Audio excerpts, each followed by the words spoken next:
Hello students, तो चलिए आज हम लोग शुरुआत करते हैं क्लास 9 के एक्सरसाइज 9.2 का लास्ट क्वेश्चन, जो कि है क्वेश्चन नंबर 6। और हमारा क्वेश्चन है a circular park of radius 20 metre is situated in a colony. तो सबसे पहले इंफॉर्मेशन हम लोगों को क्या गिवन है कि किसी कॉलोनी में एक सर्कुलर पार्क है जिसका जो रेडियस है वो 20 मीटर है। आगे क्या बोला गया है कि 3 boys Ankur, Saeed and David are sitting at equal distances on its boundary, each having a toy telephone in his hand to talk to each other.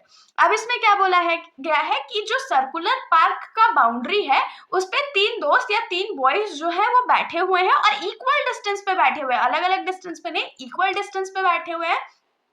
और उन तीनों के हाथ में टॉय टेलीफोन है ताकि वो लोग एक दूसरे से बात कर सके। और हम लोगों को ये फाइंड करके बताना है कि वो जो टॉय टेलीफोन है उसका स्ट्रिंग का लेंथ कितना होगा अगर वो लोग एक दूसरे से कांटेक्ट कर पा रहे हैं या एक दूसरे से बात कर पा रहे हैं। तो सिंपल क्वेश्चन है, तो क्योंकि ये सर्कल बेस्ड क्वेश्चन है तो कॉन्सेप्ट तो सर्कल का यूज करेंगे। तो सबसे पहले हम लोग क्या करते हैं, तो फिगर बना लेते हैं। तो फिगर बनाने के लिए हम लोगों को क्या बोला गया है कि सर्कुलर पार्क है, तो सर्कल ड्रॉ कर लेते हैं। यहाँ पर हम लोग यहाँ पर सर्कल ड्रॉ कर लिए और इस सर्कल के सेंटर को मान लेते हैं O, क्योंकि बिना सेंटर के तो कोई काम चलेगा ही नहीं।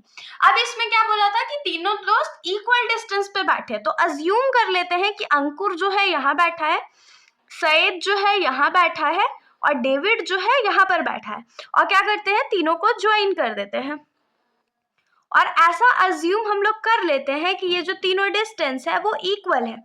मतलब AS जो है वो AD के भी बराबर है और SD के भी बराबर है, क्योंकि वो लोग इक्वल डिस्टेंस पे बैठे थे। अब हम लोग क्या करेंगे, तो हम लोग कर देते हैं सारे जो भी मिस रेडियस वाले पॉइंट है उसको ज्वाइन कर देते हैं।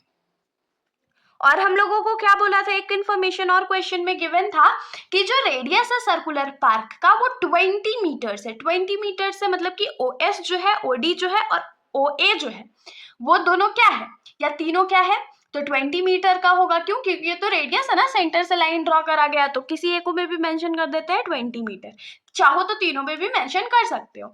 अब यहाँ पर जो जो हमने लिखा है वो लिख देते हैं कि let Ankur, Saeed and David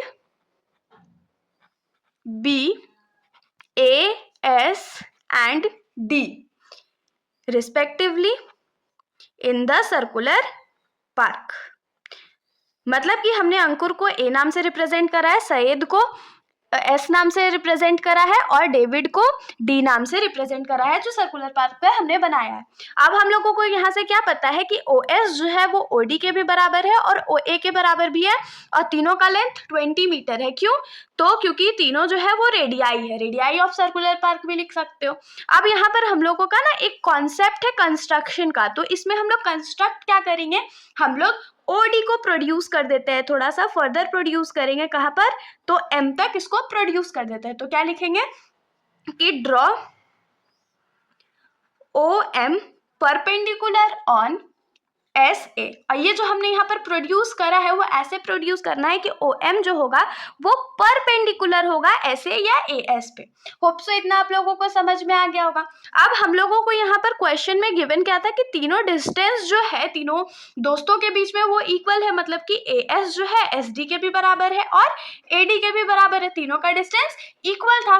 तो अब अगर मान लीजिए किसी भी ट्रायंगल में तीनों साइड्स अगर इक्वल होते हैं तो वो कौन सा ट्रायंगल होता है, इक्विलैटरल ट्रायंगल होता है ना। हम लोग ये बचपन से पढ़ते आ रहे हैं कि किसी भी ट्रायंगल में अगर तीनों साइड्स इक्वल है तो वो इक्विलैटरल ट्रायंगल होता है।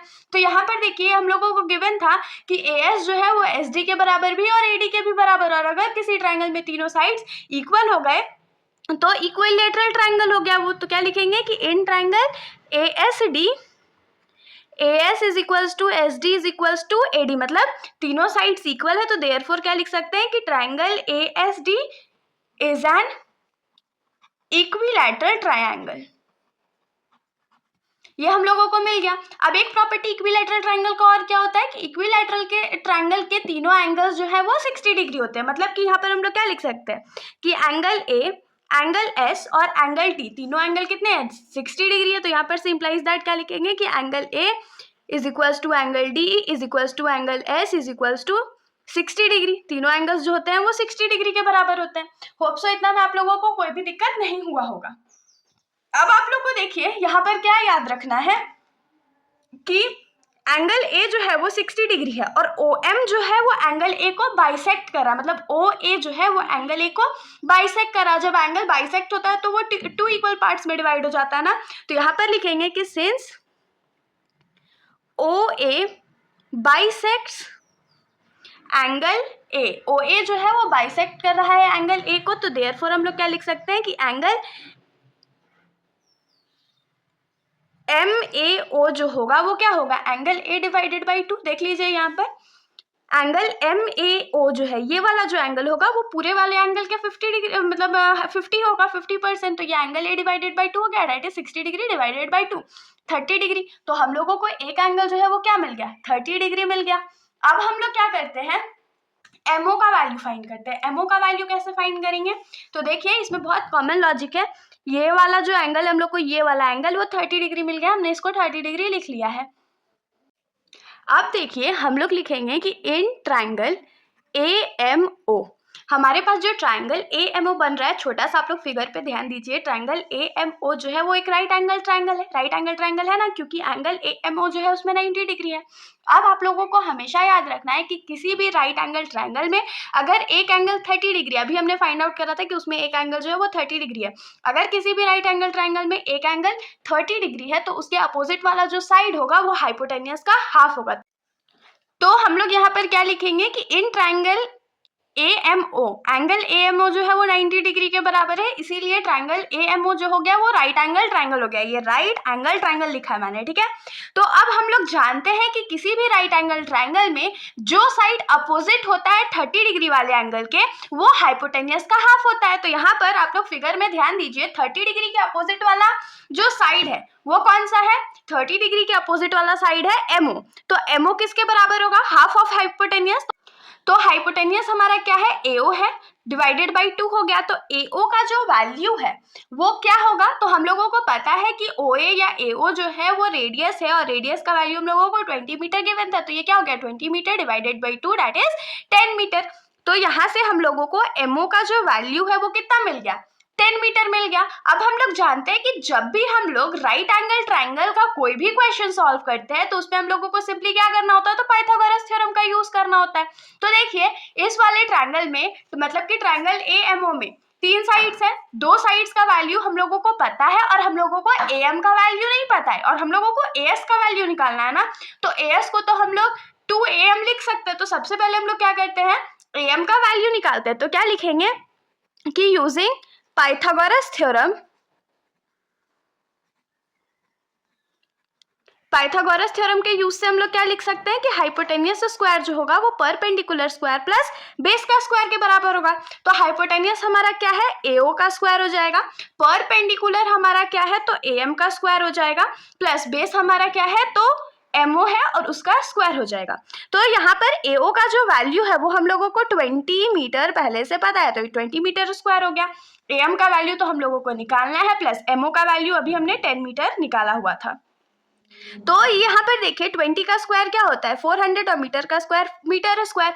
अब ये जो 10, या पहले हम लोग एक स्टेप और लिख ही लेते हैं, एएम का स्क्वायर रहने देते हैं, प्लस 10 का स्क्वायर क्या होता है 100, और मीटर का स्क्वायर मीटर स्क्वायर। अब यहाँ पर देखिए 100 जो राइट साइड में प्लस है, अगर उसको हम लोग लेफ्ट साइड में ले आए तो वो माइनस में हो जाएगा। तो 400 metre square minus 100 metre square is equal to क्या हो जाएगा, एएम का स्क्वायर। तो 400 में से 100 जाएगा तो कितना बचेगा, 300 metre square is equal to AM का स्क्वायर। अब अगर हम लोगों को एएम का वैल्यू चाहिए तो उसके लिए स्क्वायर हटाना पड़ेगा। तो ये वाला स्क्वायर जब लेफ्ट साइड में जाएगा तो वो रूट में बदल जाएगा, तो वो रूट अंदर 300 metre square is equal to AM का वैल्यू हो जाएगा।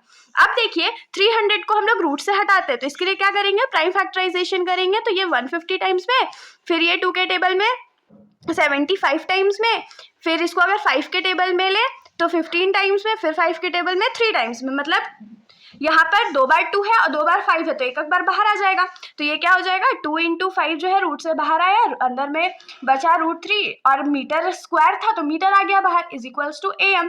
तो यहाँ से हम लोगों को एएम का वैल्यू क्या मिलेगा, तो 5 2 10 √3 मीटर। लेकिन क्या हम लोगों को am का वैल्यू का जरूरत था? बिल्कुल भी नहीं था। हम लोगों को इसका चाहिए था लेंथ ऑफ द स्ट्रिंग। अब लेंथ ऑफ द स्ट्रिंग क्या होगा? तो as होगा ना।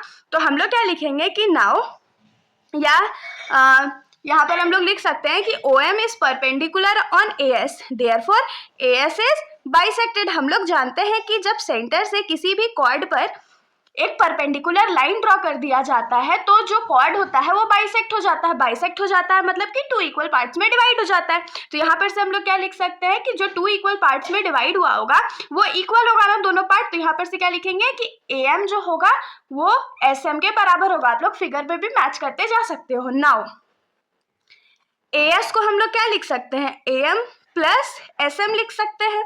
लेकिन सिर्फ हम लोगों को AM का काम है तो हम लोग SM को एलिमिनेट करेंगे। और क्यों एलिमिनेट करेंगे? क्योंकि AM और SM का जो वैल्यू है वो इक्वल है। तो AS इज इक्वल्स टू क्या हो जाएगा? 2AM हो जाएगा।